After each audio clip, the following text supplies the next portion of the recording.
What's going on, everybody? And I hope you're doing very well. So I'm pretty sure if you're in this realm of tech and you just love exciting new releases, and I'm pretty sure you probably already watched several videos that has been surrounding the Apple event that was hosted yesterday. So I actually got a chance to watch that, and it was really cool to see what Apple was releasing. So if you got a chance to check that out, you may be just excited as I am, and probably the rest of us. So with these amazing releases that Apple has introduced yesterday, I just have to give you guys my thoughts on it. I mean, it's pretty crazy and kind of mind-blowing at the specs that Apple is offering on these new products. So with Apple releasing a new color in the iPhone 13 Pro and the iPhone 13, as well as a new generation for the iPhone SE. So those were also included in the releases from yesterday. But I mainly want to focus on the M1 Ultra chip, the Mac Studio, and the Studio Display.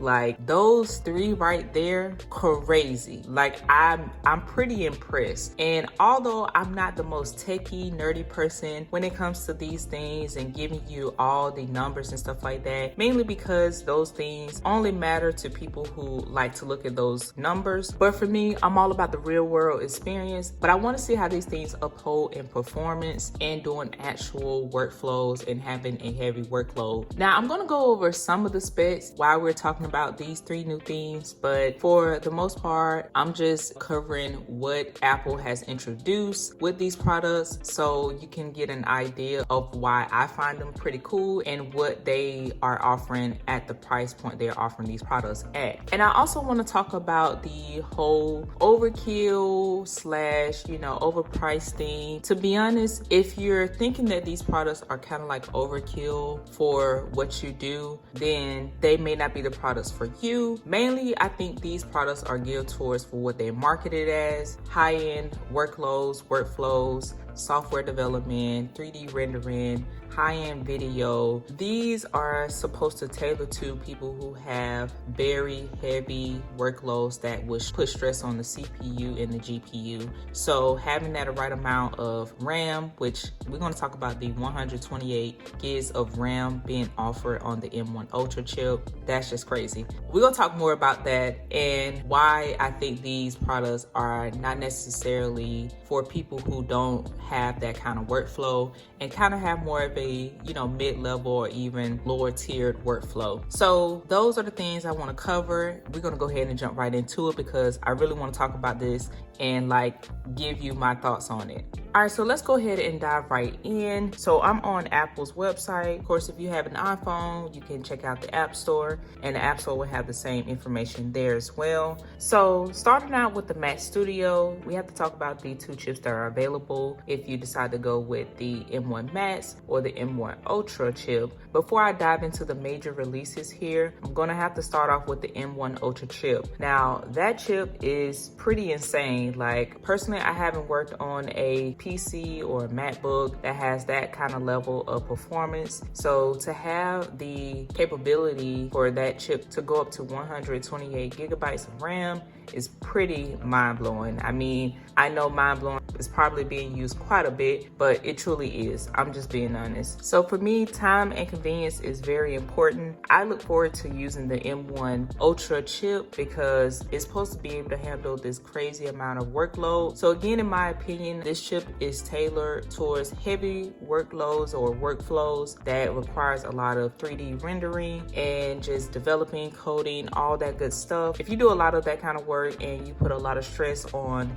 the RAM and the CPU and the GPU and all those things, then you're going to be the market that Apple is trying to target with this particular chip. But of course, anything that's less than that, less stress on the CPU and GPU and RAM, then you're probably going to be utilizing something a little bit more mid-range or just at the lower tier end of these chips. So again, we already know the specs of the M1 Max chip that was released with with the MacBooks for last year. With that idea already in mind, we can just go through the M1 Ultra features, which is 20-core CPU up to 64-core GPU, insane. Also up to 128 gigabytes of unified memory and 800 gigabytes memory bandwidth. Now, not to get too techie or nerdy into specs, but I do think letting you know what they kind of like corresponds to is important, so that way you can have a better idea of how these different components work. Again, I'm just going to reiterate that if you do kind of like lower end of video editing or lower end creative projects that don't require much of this type of performance, then you'll typically be fine with the M1 or the M1 Pro version of MacBooks. Of course, you have the Mac Mini that's available if you want to check that out. That has more on the tier 1 specs or entry level for consumers, and you don't have to utilize the high power amount of features that we have with this particular M1 Ultra chip. I say that because the whole overkill idea, that is something I'm not going to quite say for this type of chip, because it is marketed to certain individuals.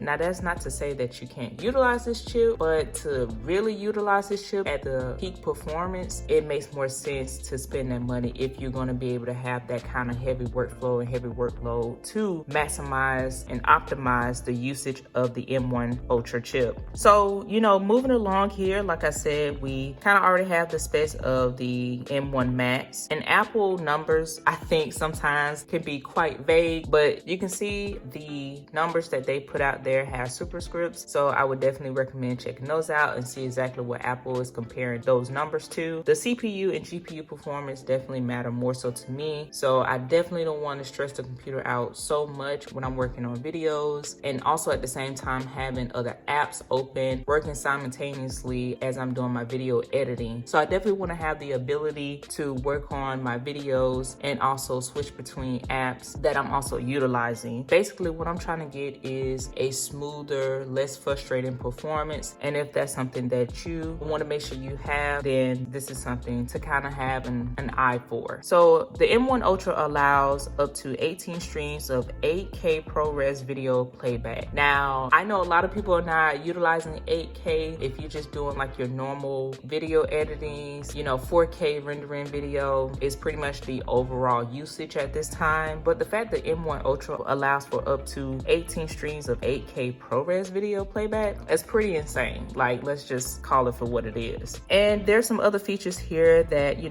can look over, and other videos probably have covered as well, but I don't want to bore you too much, so I just want to highlight the few things that really catch my eye and that I find important. The next thing is support for up to 5 displays. Now, that is a feature that I like to look at. I use multiple monitors or displays, but I can say over the past maybe year or two, my feelings on that kind of have dwindled down a little bit. However, the fact that the support is there is very important to me. The next thing I kind of already touched on is H.264 as well as HEVC and ProRes encode and decode. All those things are basic formatting for your video. Now, the ProRes is relatively new. Of course, if you're familiar with the ProRes that was released on the iPhone 13 Pro and Pro Max, ProRes is a high quality video format, so the encode and decoding of those video formats are going to be very helpful on relying on that chip, which is particularly when we're talking about the M1 Ultra, to help with processing that video a lot quicker and also rendering that video as well. How quickly, we're going to see. I'm pretty sure there's going to be tons of tests being put out there, so I'm excited to see how quick the M1 Ultra chip will process those videos and render those videos. Okay, so we talked about the M1 Ultra chip. Now we're just going ahead and slide into the Mac Studio. So this is going to be exciting for me because that was something I was interested in just a little bit, but not that much. However, with this type of performance, this is something that I'm definitely interested in. So at the base price of $2,000, again, you're getting in the M1 Max chip option at that base configuration. So that's actually a good deal in my opinion. I know that people may have speculated to be a little bit more. I sure surely did. Thought it was going to be easily maybe $3,000 for this, but Apple is starting it out at $2,000, so that's not bad. And we all know how Apple is. They good for upping the ante on the prices. So you can see the design here is pretty stellar looking. In my opinion, it looks pretty sleek and clean, and it just has quite a few ports that you can utilize. So as you can see with this particular design, it comes in silver. It's the only option that I'm seeing, and that may be the only option available at this time. Who knows, with Apple just releasing a new color for the iPhone 13 and 13 Pro. So we shall see. Again, starting out the base price is $2,000. Now you can opt for the M1 Ultra chip, which will be $4,000, which I personally again think that's still not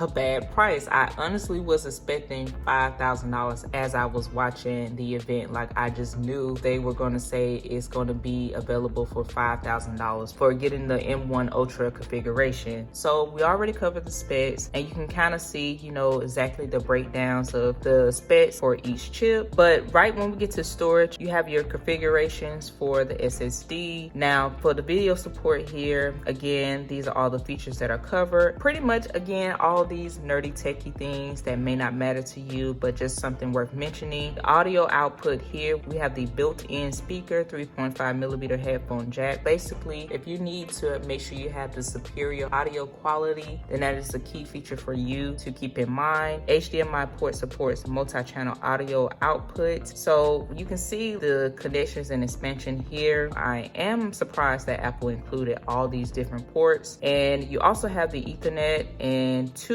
USB-A ports. So really nice to see those featured there as well. And then we have, of course, communication of Wi-Fi, Bluetooth. I already mentioned the Ethernet ports, Wi-Fi 6, wireless networking, and Bluetooth 5.0 wireless technology. The size and weight are definitely there for you to review as well. And of course, with this still being relatively small, I think this is going to be ideal for definitely my setup. So if you like the smaller design, then I think this is still relatively fitting and appealing for that type of setup. All right, so we're gonna go ahead and move on to the studio display. Now, this display is pretty good. I'm determined whether I wish it was a little bit more, but we're gonna see. Sometimes, you know, once you get a product in front of you, it may turn out to be a lot better than you expected. Just go ahead and starting out is not 32 inches like some people expected. I know I was one of them, and I really wanted that 32-inch model. Hopefully, Apple comes out with that a little bit later, but you know, it's 27 inches. So 12 megapixel ultra wide camera with center stage. Now, I personally don't really FaceTime or do conference calls on my laptop. That's going to be a good feature if you typically do that. So also we have 6 speakers and spatial audio. Now that is important to me because I like listening to music, and I want to make sure that the audio quality is clear and I'm hearing as close to, if not exactly, what the audio is going to sound like once I render the video or basically export the video. So again, some of these features are just nerdy. So just to highlight the features that caught my eye, again, we're looking at the 600 nits of brightness. Now, I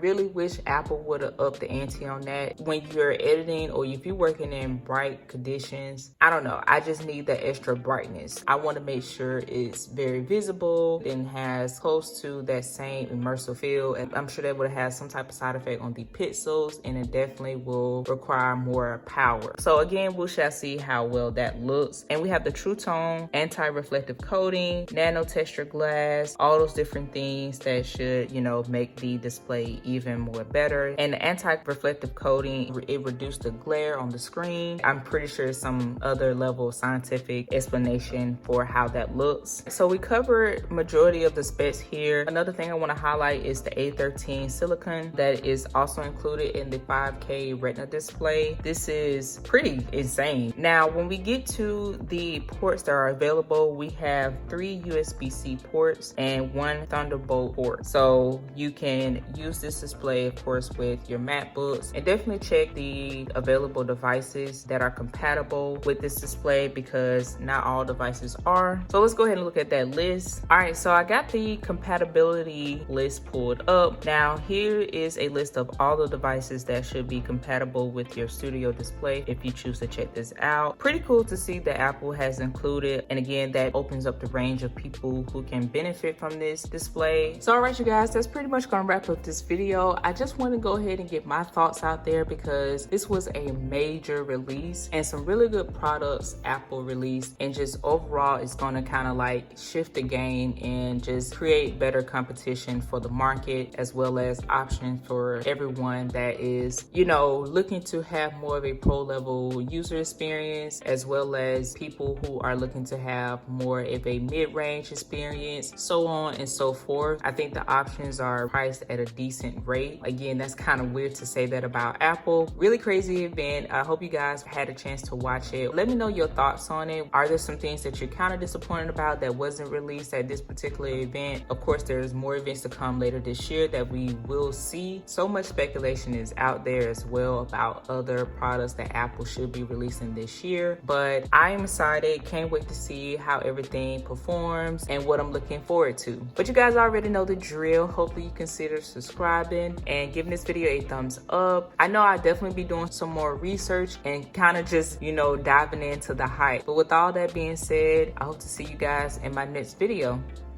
Peace.